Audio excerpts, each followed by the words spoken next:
Welcome to the NBA Coast to Coast podcast, NBA Draft Special, coming to you from the West Coast. Josh Lander, joined as always by Nate Weitzer on the East Coast. And we're looking at the NBA draft here, as I am hinted at with the name there. We are excited to be able to talk NBA after the NBA Finals ended correctly, by the way, in 5 games, as we predicted from the jump. Obviously, Joker MVP in there spiced it up.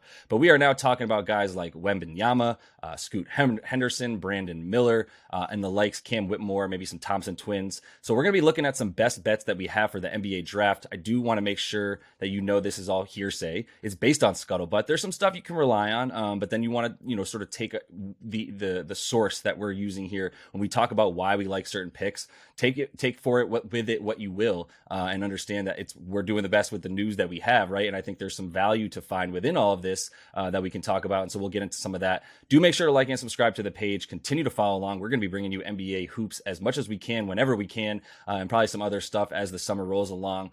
So continue to follow along with us. But let's just go ahead and jump right in to your first pick here, Nate, and then I'm sure we'll have plenty of follow-up discussion. Yeah, I mean, I'm looking at the first 3 in order here: Wemby, Brandon Miller, Scoot, and then I found it at better odds, and then I found that it's just better odds for Brandon Miller to go second. So I'm like, why am I doing that? And then I'm wondering, why are there such plus odds here? I mean, all the reporting basically indicates that Charlotte's likes Brandon Miller more. I know Scoot had a great workout. That's something, sure. But I mean, it's about fitting the pieces together and, how this is going to work. I'm not saying Scoot can't play with LaMelo Ball necessarily, but just from a straight body type perspective, like, Miller might be superior as a defender. I mean, he has much higher upside on that side of the ball, more versatility in terms of playing alongside a guy like LaMelo, the length that if you pair those two together. Basically, I'm just saying, for plus 170 to take the expected, it would be kind of like a whoa eyebrow raiser if they did actually take Scoot second overall. But for these odds to be as juicy as they are, for just like Charlotte to be like, yeah, we told you we were going to do this. Mitch Kupchak has been saying, I really like Brandon Miller. We like him. We like him a lot. Yeah, we like Scoot too, but we're pretty much going to take him. There's not a ton of gamesmanship here. And I feel that if there is a trade up, that Portland is going to be way more likely to make a deal, because Dame has basically had them as an ultimatum. Like, look, if you take somebody, especially somebody who looks like my 10 years younger double, wearing number 0 and attacking the rim and not playing much defense, like, I'm going to want out. So, yeah. I mean, Portland, I think there's far more likelihood that there's a move there on draft night for somebody to get up to 3. And the only way they're going to do that is if they know Miller's going second.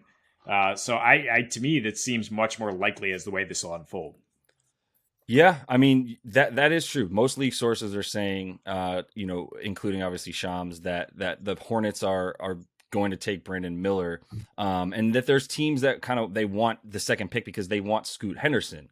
So it's just sort of a little bit, I guess it's just interesting more than anything else, that the team that holds the number 2 pick has the ability to trade it for potential assets such as either Brandon Ingram or Zion Williamson, proven guys in the league, versus 2 guys who are expected to be very good, but not already proven. And Zion, if he's healthy, asterisk, is a top 5 scorer in the league easily. There's no one that can stop him. So if you get offered that, do you take it? Brandon Miller doesn't seem like a franchise-changing player the way that healthy Zion Williamson does, and potentially even Brandon Ingram at that point. Like, maybe you're hoping that he could get to that.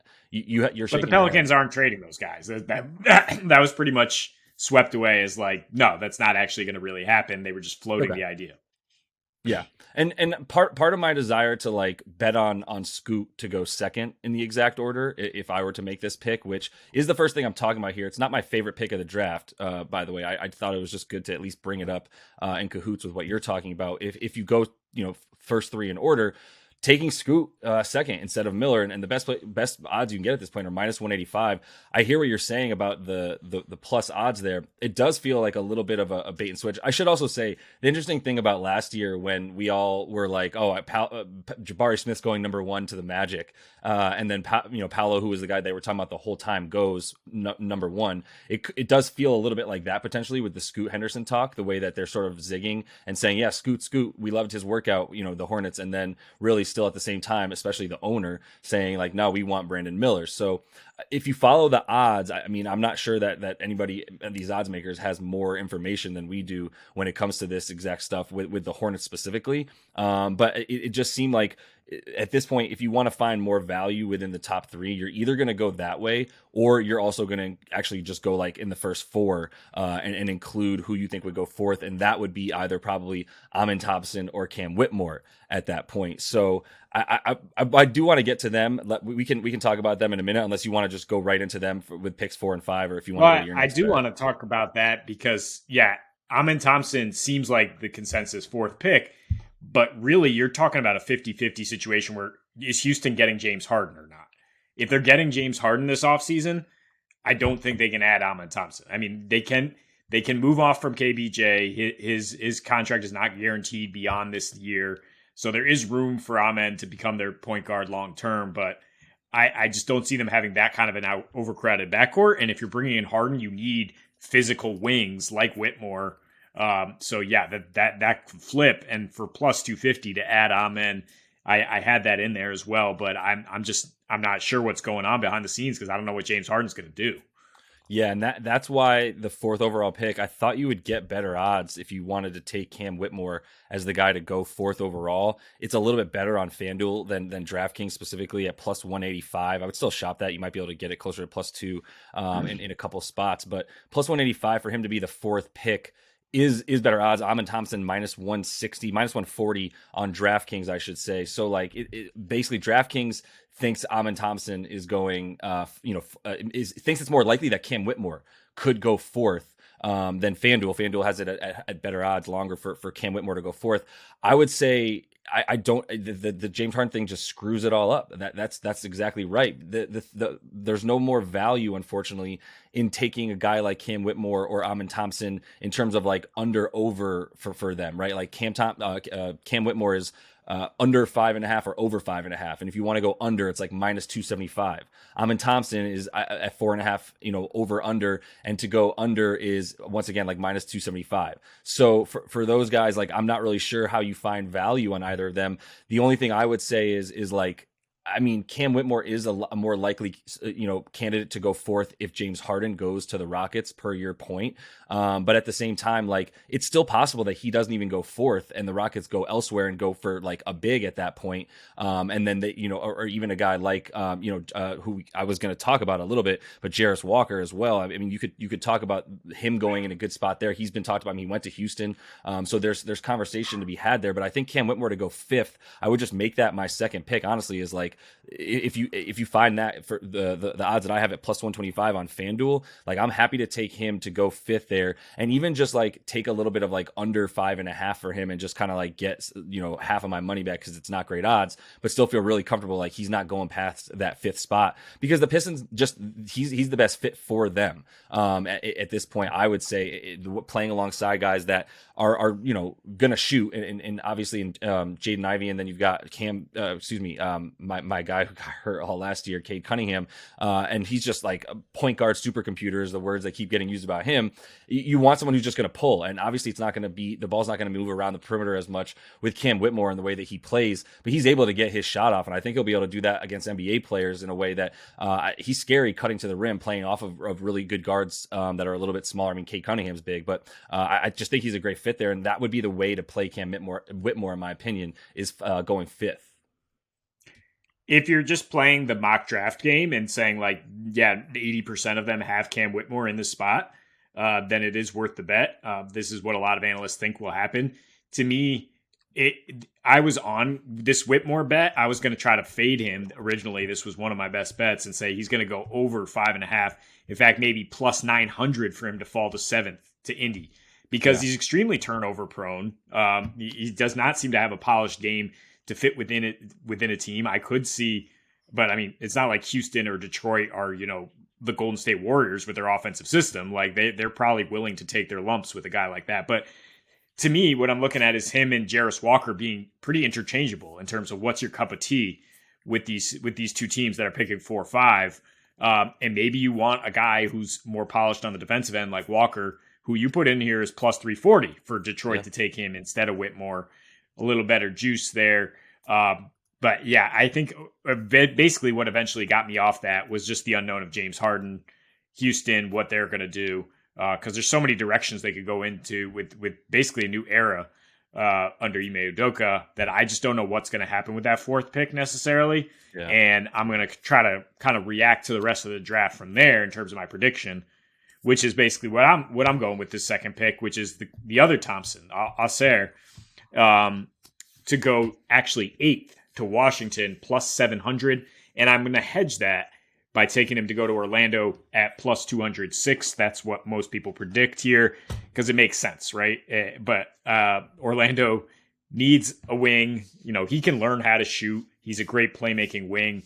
They need actual ball handling. They don't necessarily need Anthony Black based on, what he brings to the table. In my opinion, he's just less of a true wing and more of just yet another point guard. And it's like you're stacking him on top of Fultz and Cole Anthony and Suggs, who you just took. And so I think Orlando should do that. But how often does Orlando do things that make sense? Like they're constructing a roster that's all sorts of weird Jenga pieces. And they're just like, we just want length and weird. So if Orlando passes on Ausar, I think Indy will also pass because they're also kind of overloaded on the wing after just taking Benny Matz. Yeah. And then I think Washington would love to have him as part of that, starting that rebuild, which they just blew it up. They've got nobody there to to do anything other than mentor him. And DeLon Wright, Monty Morris, CP3, if he's still on the bench getting waited to be traded or whatever, could help mentor this kid as he kind of takes the reins. It's an interesting pick. In terms of going 8th and not falling past 6, Anthony Black might be listed as like the 6th best player maybe in this draft, but to your point, like if you have him on the same tier as a guy like Ausar Thompson, then you feels like Orlando would want him at 6. I do think they want someone who can shoot the ball in Orlando. So I'm not, whatever you want to do with that, but because Ausar Thompson at that point is just, add to the tall, being at least 6'7" and being on the floor for Orlando. You cannot be shorter than that unless you're Markelle Fultz or Cole Anthony. So there is something to be said for that. The plus 700 at 8 is really good value. I actually really quickly just wanted to touch on what you said about Cam Whitmore at plus 900 to fall to Indy at 7. That's another thought process as well. If Jarris Walker goes 5th to the Pistons at that point, then you're looking at does Cam Whitmore belong in Orlando? I'm not totally sure. Maybe there is something to be said for him falling that far though, because he would be a pretty solid fit in Indiana as well. Just having a solid point guard alongside Cam Whitmore is a pretty important aspect. So there is some interest now that I'm talking out loud about it for him to go 6th to Orlando if Jarris Walker falls, and that would be some big money plays if we made all of those sort of bets. But I think it's interesting to think about any of those guys, Cam Whitmore or Thompson falling to around 7 and 8. I think that's pretty interesting to think about. So I would go to my 3rd bet here and talk about a guy that I think we're both going to get into for a second, which is Bilal Koulibaly. Coming over from him playing in France over there. And I just, when you look at him work out, first of all, standing at like 6'7" with a 7'3" wingspan, there's something to be said for that to start. I do think there are going to be people who look at him and go like high motor, really solid around the rim, and guy who like all of a sudden his arms are just at the rim, blocking you when you're not really expecting it. And there is something to be said for the Utah Jazz as well at number 9, being a team that like goes for some of the more foreign players that are tall and long and rangy like this. And as far as being a guy that can come in and play defense right away, I think Herb Jones has proven that he was valuable right away because of his ability to actually just come in and lock guys down. And if you're going to build at that point, you just get the guy that you think is going to have the highest upside. I think for teams like Utah, even for Houston all the way back up at 4, like it's about taking a big swing. The need for like just sort of a steady Benny Matz style player isn't really there for a team that still is like at least a couple years away from being a couple years away. And so you want to take a guy who you do have the time to like give him time to grow, and he can be a project and the like. And for this team, like adding one more guy who's, you know, at least has the height and the versatility that you want, and not necessarily something that Utah had last year. They had some decent guards, then they got rid of those. Now they're hurting, but they don't really have that sort of two-way defensive player to come in and do that. I would be pretty shocked if Cooley Biali, I'm never going to say it right, whatever, is still around by the 11th pick. And the under 11.5 you can get at DraftKings at -115. I would take a small swing as well in the top 10, which is plus 220 for him to go in the top 10 on DraftKings. I think he could even go to Dallas at that point as another team that needs someone who can play around the rim, be a rim runner, as well as a defensive stopper. It could happen. I'm getting shades of Killian Hayes here from like 5 years ago, which I've said is like the worst pick of the last decade. And all I did was write about how this would be, you know, like he should fall. Detroit should take Tyrese Halliburton. They didn't listen to me. Some GM, if they're out there thinking Bilal here is going to be the next Giannis and they just need to sit and wait, they might wind up looking pretty stupid. I mean, there's only one Giannis who just completely blossomed into a monstrously muscular dude. Right now, this guy looks like Giannis when he was 16. Like all the negatives. So I'm just gonna say, like straight up, we didn't talk before this. My last pick was for him to go 12th or higher, Bilal. And some people are saying that he's not going to be in the lottery. I mean, he's the flavor of the week recently in terms of, you know, he was playing alongside Wemby and they got lots of exposure. But like some of the things that are in the scouting report is like struggles against physicality. Yeah, duh. Cannot handle in traffic. Can't create. Only finishes in transition. And then, of course, the biggest thing is a complete non-shooter. And what you just said about Orlando is like, yeah, they need shooting. Well, they're probably going to get that with the 11th pick if they don't address it necessarily with 6th. Dallas definitely needs shooting if you're going to be playing around Luka, and they need rim protection. They might take Lively. They might trade that pick for another team that wants Lively. Your Warriors are rumored to be in the mix for that. And Utah has actually been scouting Bilal here, but is it for the 16th pick, though? I mean, they're pretty much locked in to Taylor Hendricks at 9, who's a guy who can shoot, by the way, and also play really good defense and has played American, you know, college Power 5 ball, UCF. I don't know if they're Power 5 team, whatever, but like he's proven it hard against really good teams. Yeah, I mean, college, that watered down shit, man. They're all about on the same level at this point. Look, the long and short of it is like Toronto, OKC at 12 or 13, I think definitely could take a swing at this guy. That's right up their alley. To be like, yeah, he's a project. We're going to pick him up and see what we get down the road. Poku 2.0. But I just don't think he's going to go in the top 10 or any higher than that. No, that's fair. I mean, it's definitely a bit of a swing for him to go in the top 10 because if he does fall, like I said, if he falls past 9, I do think there's a possibility of him going to 10. Taylor Hendricks is still an interesting name that we haven't talked about as well because he could come in and sort of mess things up if certain teams who have shown interest in him are going to take him, including even the Pacers. But like you said, the Jazz. And then I think Dallas is actually a really solid play to guess where you think he's going to go as well. Taylor Hendricks as a guy, like you said, I mean, there's similar guys bringing similar things. Maybe you like Hendricks a bit more because he showed he could be a bit more of a shooter and still brings enough size at like 6'8" or whatever is what I think he was listed at here for the draft. So between those guys though, I think there's still the value in taking under for Koulibaly. And then as far as Taylor Hendricks, I would take the under on that as well at I believe 10.5 because I can't see him going past those two teams either. I think there's something to be said for both those guys being in the top 10, like I said, with those possibilities. But any last words? I know we did not mention Jordan Hawkins from UConn, the UConn national champions. His over-under is at 15.5. Once you get to 15, who are we looking at here? Now you're talking about the Hawks. We didn't talk about Grady Dick, who I think we have to at least say his name one time. So, like, is there anybody else that you think has a shot to go in those top 15? Yeah, I don't know where Dick's going to go. But Jordan Hawkins, I think, is a perfect fit for the Pelicans at 14. So that's why I was liking that under 15.5. That bet you can get at slight plus odds. I mean, they were like the worst 3-point shooting team in the league, bring in a guy right away who can actually shoot to add to that glut of wings.